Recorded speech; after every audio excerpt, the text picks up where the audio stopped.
Bonsoir. Aujourd'hui, nous recevons Clément Mirassa, président du Parti social-démocrate congolais, PSDC. Il est à la tête de ce parti depuis sa création en 1992.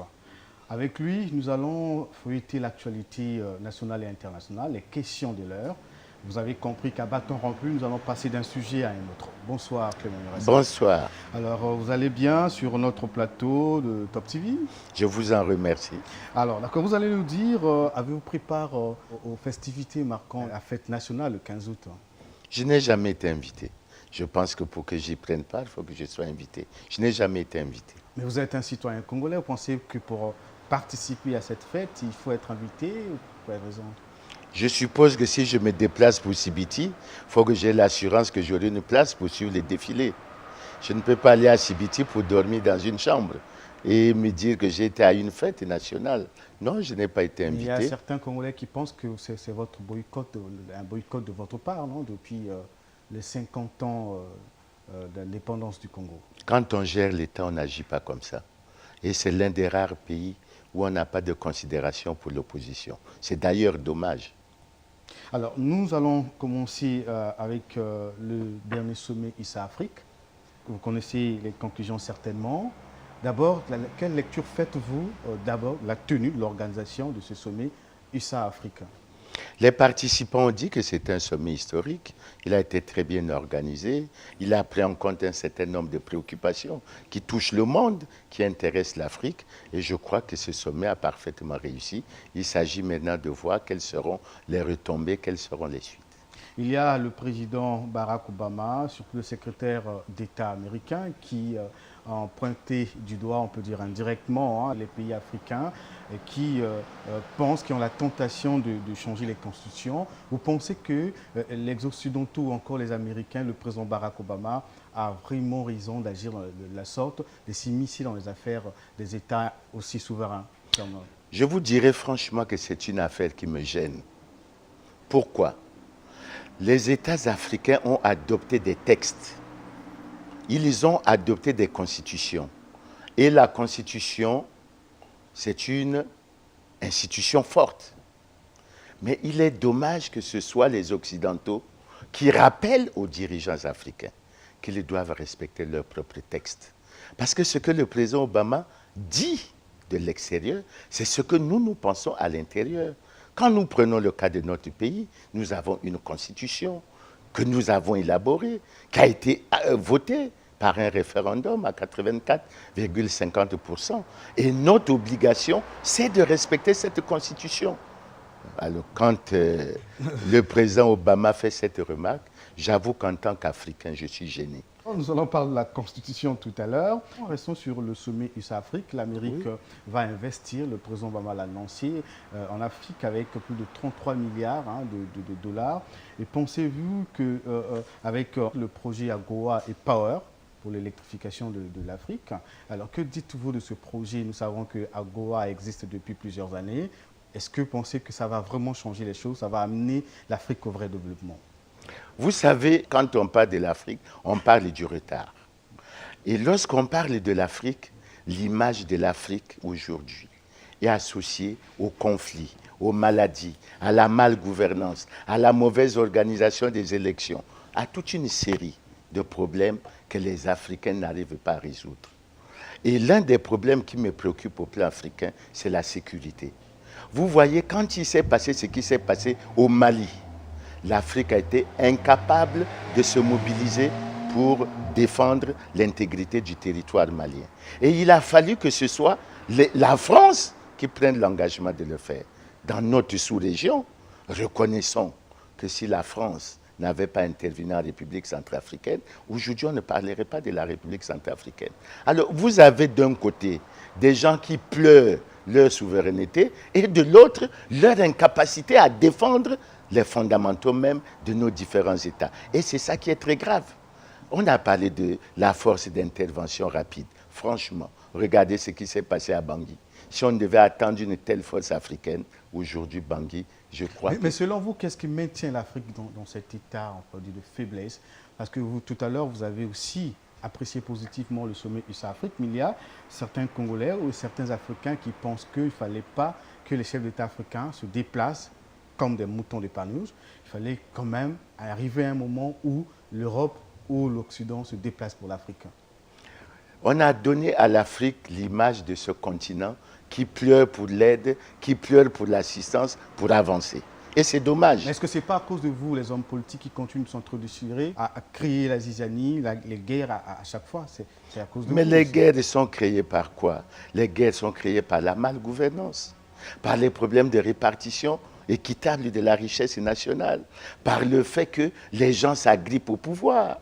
Monsieur le journaliste, l'Afrique est le continent où les dirigeants mettent le plus de temps au pouvoir.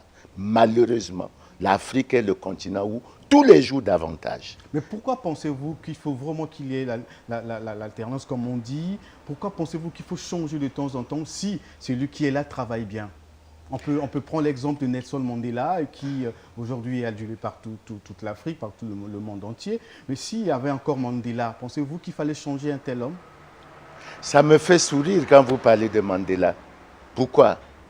Regardez cette icône, ce symbole africain, qui aura passé 27 ans en prison, mais qui, une fois sorti de prison, lorsqu'il accède au pouvoir, n'accepte de ne réaliser qu'un seul mandat présidentiel. Combien d'Africains sont capables de suivre cet exemple? Et puis ce que vous dites, non, il faut sortir de ces raisonnements. Il y a dans une société des lois et des règlements.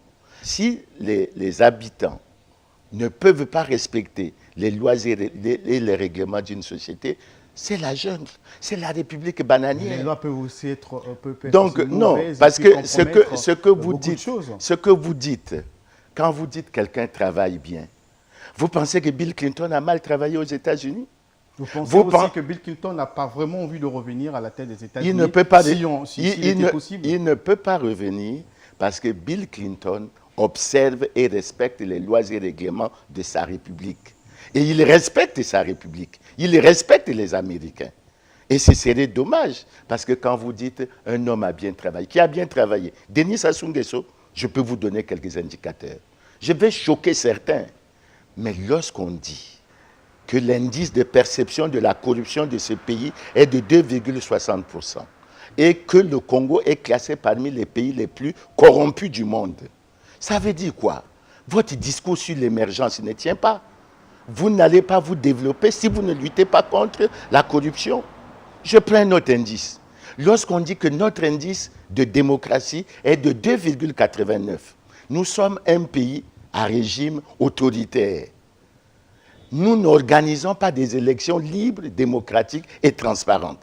Il faut être honnête pour reconnaître que les pays qui ont fait les progrès les plus remarquables sont les pays qui vivent dans une véritable démocratie, ce qui n'est pas le cas ici.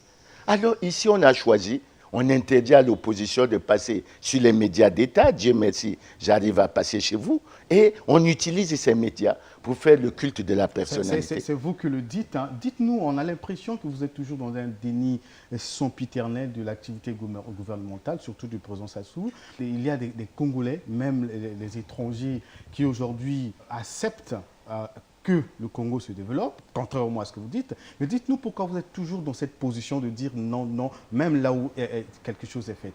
Monsieur le journaliste, je ne suis pas un béni oui-oui. Je ne suis pas un béni oui-oui, je suis un cadre, j'ai une capacité d'analyse. Prenez ce que le professeur Mélin dit du président Sassou. Il dit quoi? C'est son conseiller. Je conseille au président Sassou de sortir en 2016 par la grande porte. Et s'il y avait un problème de constitution, qu'il laisse le soin à son successeur de s'occuper de ça. Quand vous parlez du bilan du président Sassou, il y a un fait déjà important. Il y a un fait important. Il y a eu une conférence nationale dans ce pays. Nous avons retenu des orientations. L'une des orientations fortes de la conférence nationale, c'est l'alternance démocratique. Et dans le cadre de cette alternance démocratique, nous avons retenu le principe de la limitation des 2 mandats.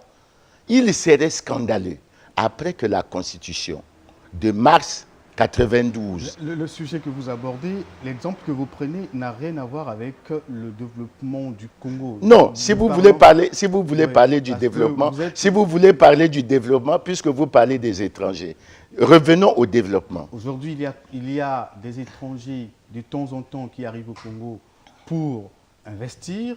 Nous avons plusieurs entreprises ici à Brazzaville. Quand vous allez à l'intérieur du pays, même dans votre département, dans les plateaux, il y a les routes qui sont construites.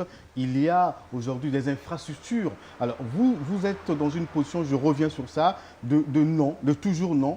Est-ce que quelque part, on ne peut pas assimiler, penser que vous avez un problème direct avec le président Sassou? Mais je n'ai pas de problème direct. Je suis heureux d'ailleurs que vous abordez cette question pour que les Congolais comprennent. Depuis 2002, l'État congolais aura engrangé près de 30 000 milliards de francs CFA. Vous pensez que ce qui a été fait correspond à cela? Je vous dis non. Et vous avez quelle preuve pour quand vous dites non? Mais je vous donne deux exemples. Ouais. Je vous en donne deux. On pourrait en citer plusieurs. Je vous en donne deux. Vous prenez le bout de tronçon qui part de la route de 10 maisons à l'aéroport, 2 km 800. Il a coûté plus de 9 milliards, c'est-à-dire plus de 3 milliards le kilomètre. C'est scandaleux. Si vous avez... Ce qui est scandaleux, c'est la voie qui mais est mal faite.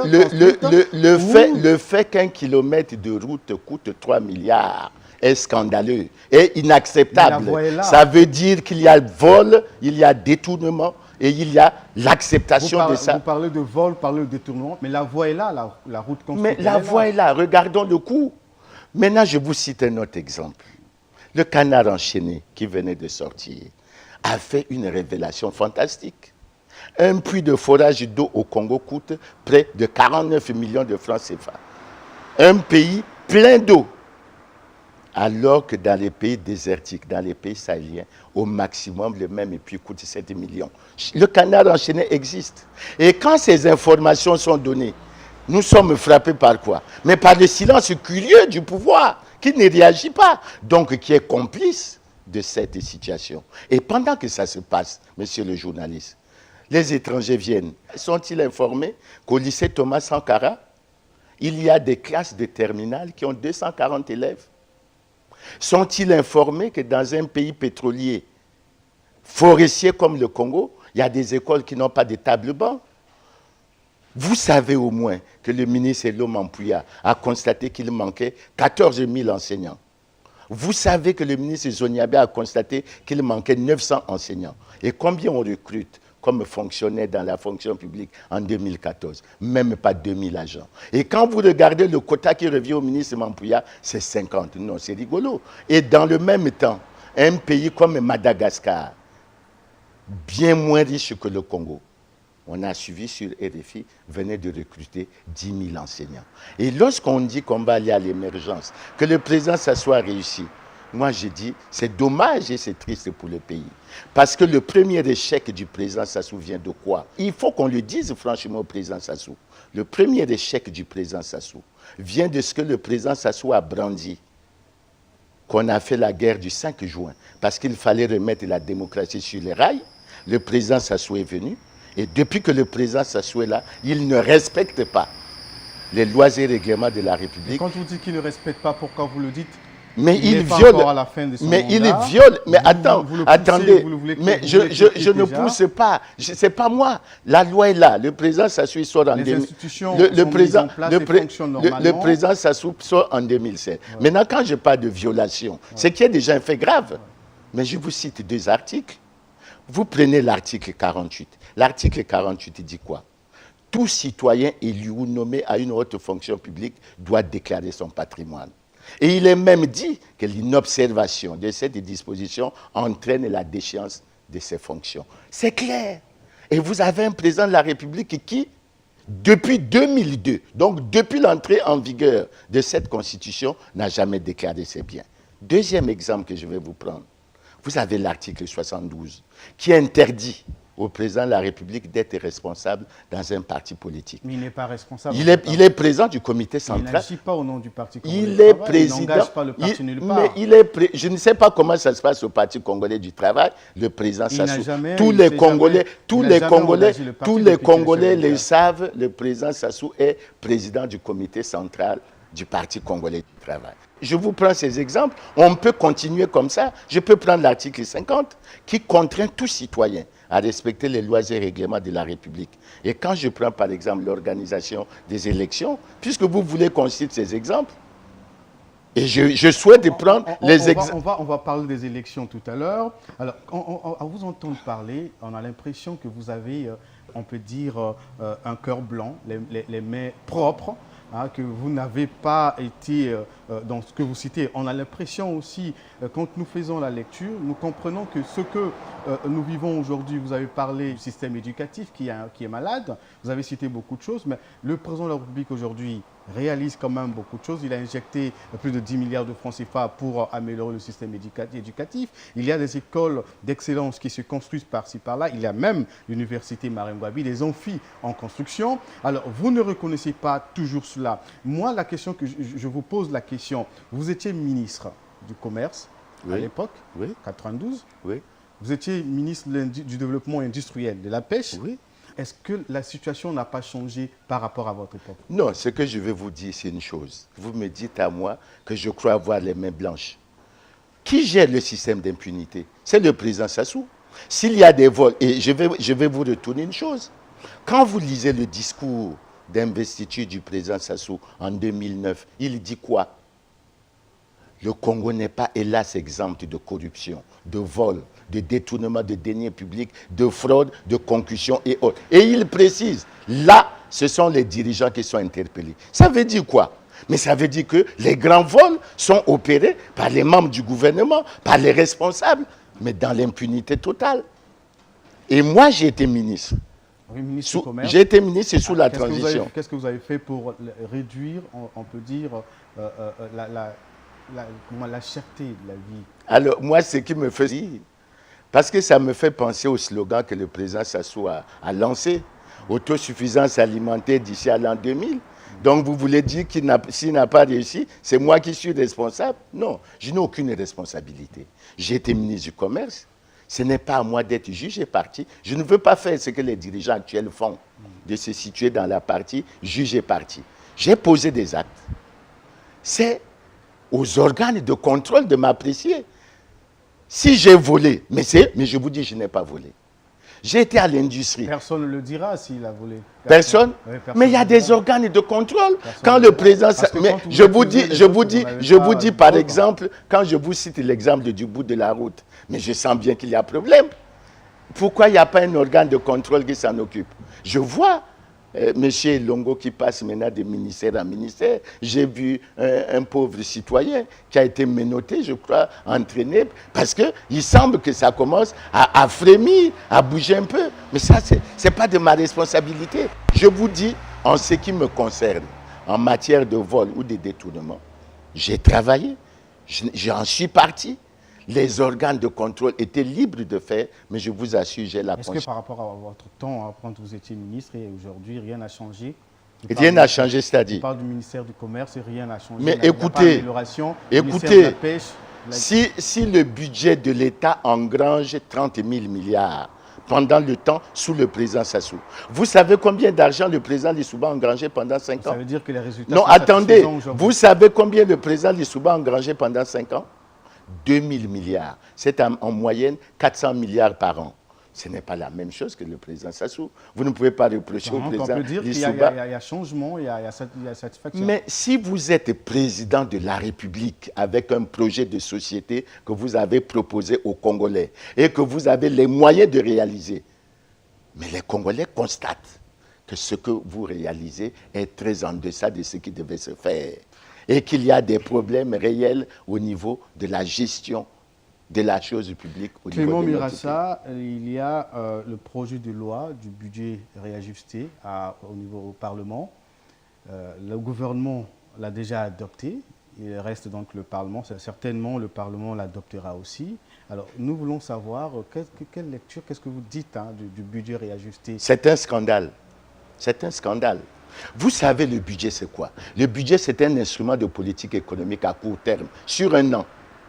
Lorsque j'entends dire, sur un projet comme celui du stade, que l'inscription était de près de 50-53 milliards, et qu'il faut ajouter au mois d'août-juillet 135 milliards, avouez que ce gouvernement, où il pilote à vue, où il travaille sans études, sans fondement, c'est véritablement scandaleux. Ce qui se passe là ne se passe que dans un pays comme le Congo. Je vous assure.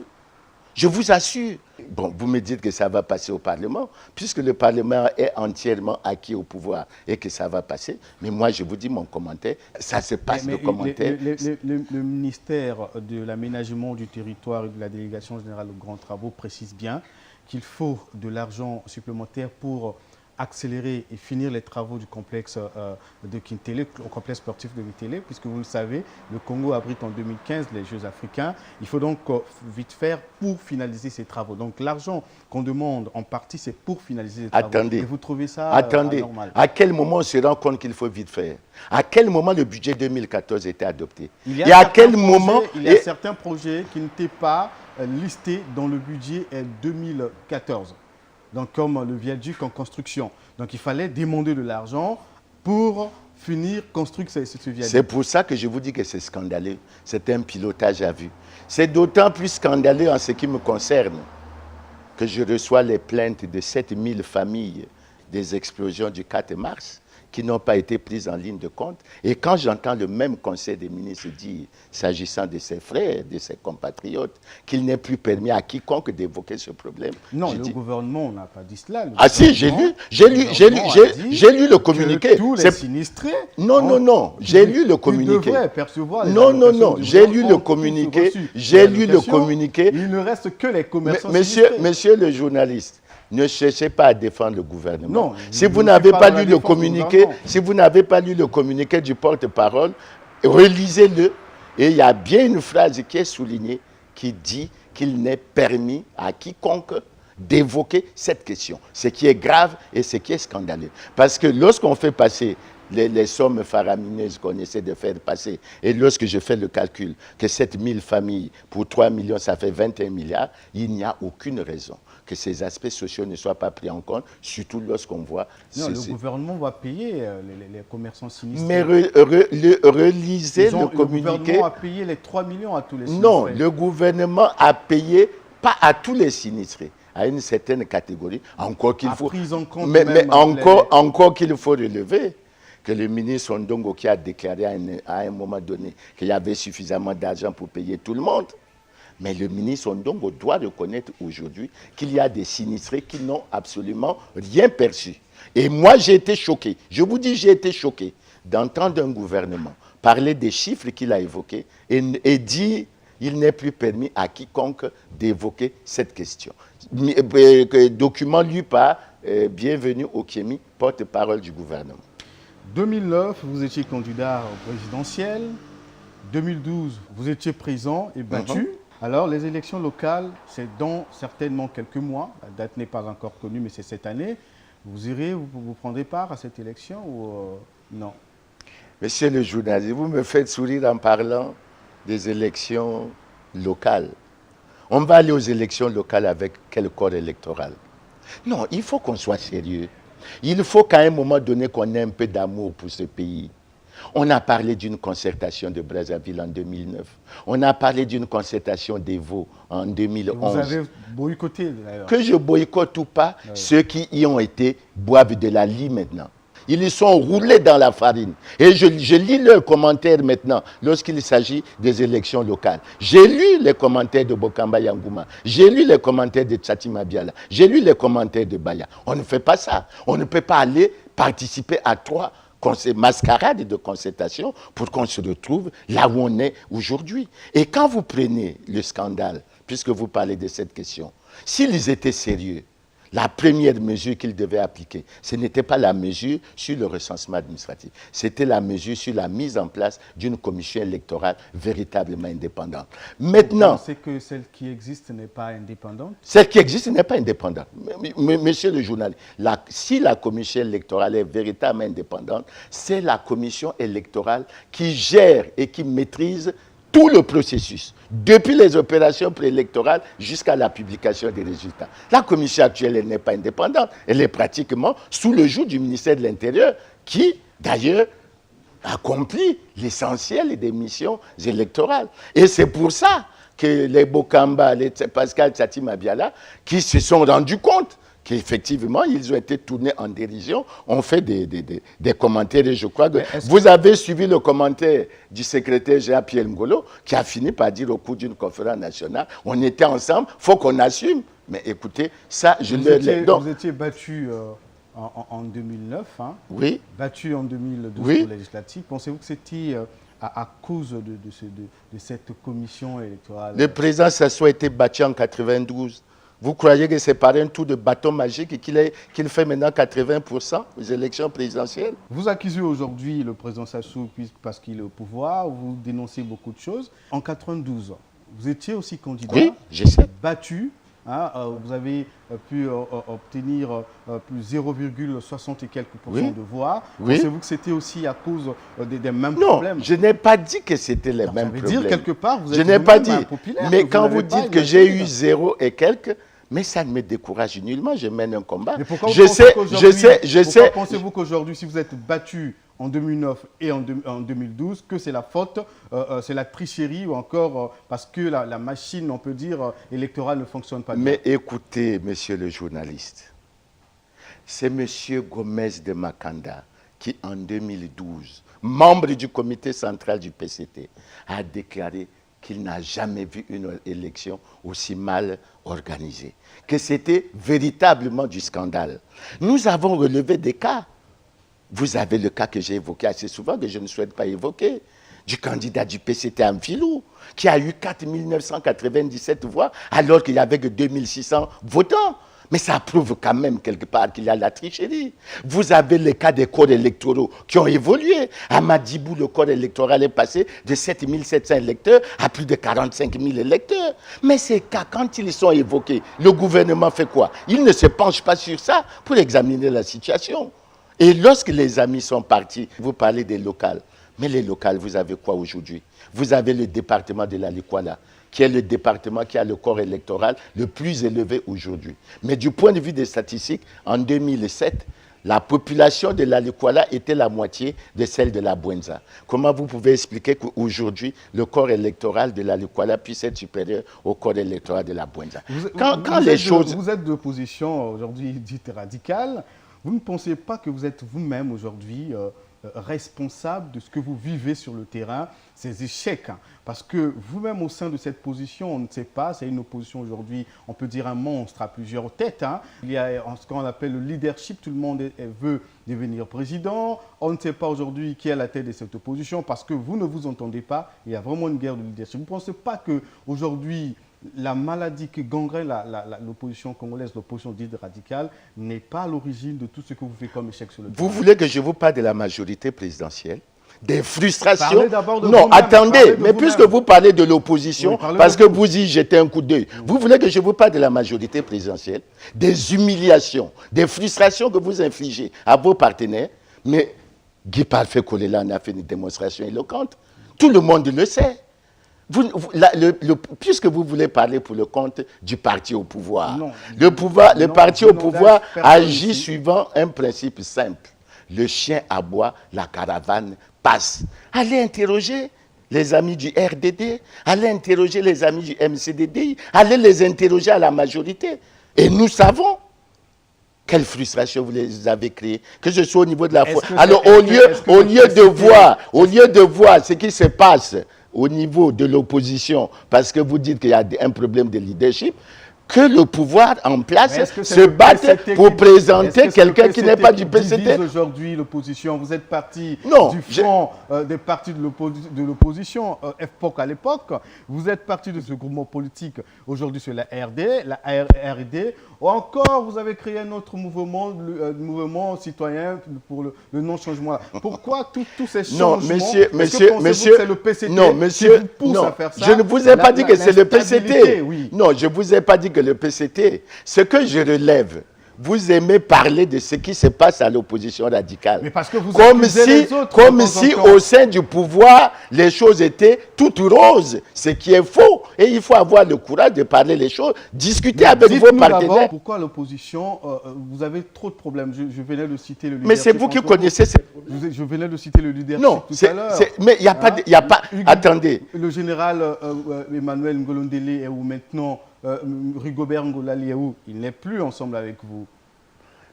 Je vais vous donner les explications. Nous avons créé le front des partis de l'opposition congolaise. Au sein de ce front, nous avons eu un débat sérieux en ce qui concernait notre participation à EVO. Rencontre au cours de laquelle nos amis qui sont partis ont d'ailleurs découvert l'ordre du jour à EVO. C'est à quoi nous ne nous plions pas. Quand les amis sont partis, mais nous avons fait le constat de ce que le front était divisé et qu'il était difficile de nous retrouver. La preuve, c'est pratiquement les mêmes qui étaient à Dolisie. Nous n'avons pas été à Dolisie pour les mêmes raisons. Et aujourd'hui, quand vous faites cette analyse, mais ceux qui étaient à Dolisie, mais ils ne sont pas contents de la feuille de route, de l'application de la feuille de route qu'ils ont arrêtée, que ce soit le recensement administratif spécial, que ce soit la commission électorale indépendante, que ce soit les cartes biométriques. Il n'y a pas de satisfaction. Et j'écoute là maintenant les déclarations des uns et des autres. Nous ne disons pas que c'est le PCT. Nous, on n'a pas de problème de leadership. C'est des partis qui se retrouvent... Clément Merassa, vous ne pensez pas qu'il est vraiment temps que vous quittez l'opposition pour rejoindre la majorité présidentielle, parce que non, il faut avoir des moyens. L'opposition, dites radicale, manque de moyens, surtout le moyen financier. Je ne fais pas la politique. Vous passez votre temps à ne faire du bruit qu'au niveau de Brazzaville, incapable d'aller sur le terrain, surtout à l'intérieur. Vous ne pensez pas que ce problème bloque vraiment le fonctionnement? Il y en a certainement qui ont fait ce genre de choix, qui avalent des couleuvres. Je ne suis pas de cette nature. Je ne partage pas les idées du président Sassou. Je n'apprécie pas sa façon de gérer le pays. Je ne suis pas content de son bilan et je ne rejoindrai pas la majorité présidentielle dans ce cas. Dans tous les cas, pourquoi la rejoindrai-je maintenant, puisqu'il lui reste le 15 août, il va lui rester exactement 730 jours. Pourquoi vais-je le rejoindre? Pourquoi vais-je... Tout ce que le combat que vous menez est voué à l'échec aujourd'hui, surtout en Afrique, pour faire, même pas en Afrique, dans le monde entier, pour faire la politique, il faut avoir des moyens. Vous manquez cruellement les moyens, surtout les moyens financiers, ce qui fait que vous passez votre temps plus à Brazzaville qu'à l'intérieur. Si vous allez aujourd'hui à Evo, je ne sais pas si on peut vous recevoir, comment on reçoit le président Sassou, parce qu'on ne vous connaît presque pas. On peut recevoir le président Sassou, ça ne change pas son bilan. Il est mauvais. Mais c'est la population qui le réclame aujourd'hui. La population. Nous allons parler du changement de la Constitution. La population. Ouais. Je crois que vous avez lu la déclaration de nos compatriotes du Kwilu, qui ont annoncé avec beaucoup de fracas que le Kwilu soutenait le changement de la Constitution. Je crois que si vous avez lu la Semaine africaine ces jours-ci, vous avez la réplique des personnalités comme Aimé Mambouniali, comme Jean-François Tshibinda, qui dénoncent cette pratique. Elle est de l'opposition. Mais de l'opposition ou pas, ne dites pas, ne parlez pas du peuple. Ne continuez pas à tromper les gens. Ce peuple a tellement souffert et il est faux de dire, dans tous les cas, la fausseté dans ce que vous dites, c'est quoi? Qu'est-ce que ce peuple pense des violations de la Constitution dont le président Sassou est responsable? On lui a déjà posé la question. C'est vous qui le constatez. Hein? Ah, c'est moi qui le constate. C'est vous qui le constatez. Mais c'est grave si les Congolais ne savent pas que le président Sassou viole. Mais pourquoi vous voulez à tout prix que le président quitte le pouvoir pendant qu'il y a la population qui réclame qu'il reste là? Vous êtes à la tête du PSD depuis sa création. C'est vrai que vous êtes le fondateur. Mais pensez-vous qu'au sein de votre parti, il n'y a pas de cadres qui puissent prendre la tête de ce parti? Pourquoi vous êtes resté pendant plus de 24 ans, plus de 20 ans? Non, je reviens d'abord à la première question. Ouais. Ce que vous dites est très grave. Ce que vous dites est très grave. Le Congo a une constitution, la constitution du 20 janvier 2002. Denis Sassou Nguesso, premier magistrat, général d'armée, médiateur international, a prêté le serment de respecter cette constitution. Et vous venez dire... Jusqu'aujourd'hui, il n'a rien dit sur ce changement ou non de la Constitution. Et jusqu'aujourd'hui, il n'a pas violé la Constitution en restant au pouvoir comme vous le pensez. Il a encore 2 ans. Attendez. Les violations sont déjà constatées. J'en ai déjà constaté 2. Si vous voulez qu'on énumère les autres, on va le faire. Vous dites que le président Sassou n'a pas encore parlé. Vous vous trompez. Vous vous trompez. Le président Sassou s'est exprimé dans son livre « Parler vrai pour l'Afrique ». Et quand il s'exprime dans son livre « Parler vrai pour l'Afrique », ce n'est pas Mirassa qui le lui a fait dire. Il dit qu'à 66, 67 ans, je commence à préparer ma sortie parce que la Constitution ne prévoit que deux mandats. Non, attendez. On vous laisse le choix, on vous laisse conclure cette émission puisque nous sommes arrivés à la fin. Attendez que je termine ce point de vue. Et ensuite, mais le président Sassou vient de s'exprimer à Washington. Il dit clairement qu'il veut du changement de la Constitution. Ce n'est pas le peuple, c'est lui qui dit qu'il faut changer la Constitution. Alors qui on veut tromper dans ce pays? Le président Sassou dit qu'il faut laisser le soin à la population de s'exprimer, de décider. Puisque la démocratie, comme vous le dites, vous les hommes politiques, c'est le peuple. Mais je vais vous dire avant de conclure. Non, je vais vous dire une chose. Le président Sassou, par rapport à la Constitution du 20 janvier 2002, n'a aucun pouvoir de décider du changement de la Constitution. Elle est claire, cette Constitution. Jusqu'à maintenant, il n'a rien dit. Bon, monsieur Clément Mirassa... Je sens que le camp présidentiel a des problèmes sur cette question. Ils ont promis d'ailleurs d'avoir un débat, on ne sait pas ce qui va arriver. Moi, ce que je veux dire est clair. Oui, c'est le dernier mot. Le dernier mot, il est clair. Il y a dans ce pays la Constitution et les lois et règlements de la République. Ces textes sont clairs. Quand on lit correctement ces textes, le président Sassou exerce son deuxième, ultime et dernier mandat. Il sort en 2016. Qu'il sorte dans la paix, que nous prenions des dispositions pour préparer le 10 juillet 2016 une élection libre, démocratique et transparente. Merci, chers téléspectateurs. Nous sommes arrivés à la fin de l'entretien. On se retrouve à la semaine prochaine.